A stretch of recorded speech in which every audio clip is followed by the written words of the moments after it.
এটা এত সহজ হবে না।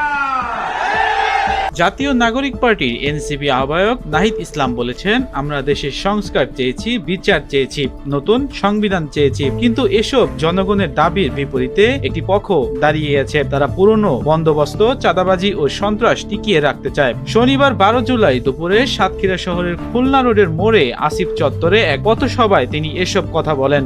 নাহিদ ইসলাম বলেন, গণ অভ্যুত্থানের পরে এত মানুষের জীবন যাওয়ার পরে যদি কেউ ভাবে পুরনো রাজনীতিতেই ফিরে যাবে, তাহলে সে ভাবনা অতটা সহজ হবে না, কারণ গণ অভ্যুত্থানের শক্তি এখনো মাঠে আছে। তিনি বলেন, তারা ভেবেছিল 2-3টি আসন দিয়ে বা ক্ষমতার ভাগ বটোয়ারার লোভ দেখিয়ে তারা আন্দোলনের শক্তিকে ছিনিয়ে নেবে, কিন্তু যারা বিপ্লবের শক্তি, তারা মৃত্যুর মুখ থেকে ফিরে এসেছে। তাদের কেনার সাধ্য বাংলাদেশের কোনো রাজনৈতিক দলের নেই। নাহিদ ইসলাম বলেন, গত 5 আগস্ট আমরা জাতীয় সরকার গঠনের প্রস্তাব দিয়েছিলাম, বলেছিলাম আসুন দেশটাকে পুনর্গঠন করি, বিভাজন দূর করি, কিন্তু তারা সে প্রস্তাবে সাড়া দেয়নি। তারা বলেছে 3 মাস বা 6 মাসের মধ্যে নির্বাচন দিতে হবে, কিন্তু সংস্কারের কোনো বিষয় তাদের সম্মতি পাওয়া যায়নি। সাতক্ষীরাবাসীর প্রতি আহ্বান জানিয়ে তিনি বলেন, আপনারা এখনো রেল সুবিধা পাননি। শিক্ষা, স্বাস্থ্য ও জলবায়ু ব্যবস্থা রক্ষা করতে হলে, সুন্দরবন রক্ষা করতে হলে জাতীয় নাগরিক পার্টির পাশে থাকতে হবে। চাঁদাবাজদের ভয় পাওয়ার কিছু নেই। যেই দেশের ছাত্র জনতা 16 বছরের স্বৈরাচারী হাসিনাকে দিল্লি পাঠাতে পারে, তারা চাঁদাবাজদের ভয় পায় না।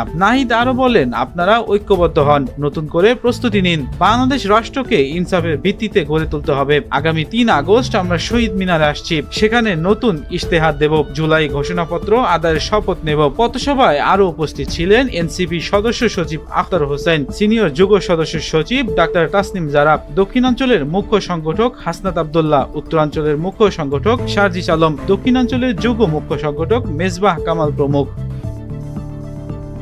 মামুন মন্ডল, খবর বাংলাদেশ, ঢাকা।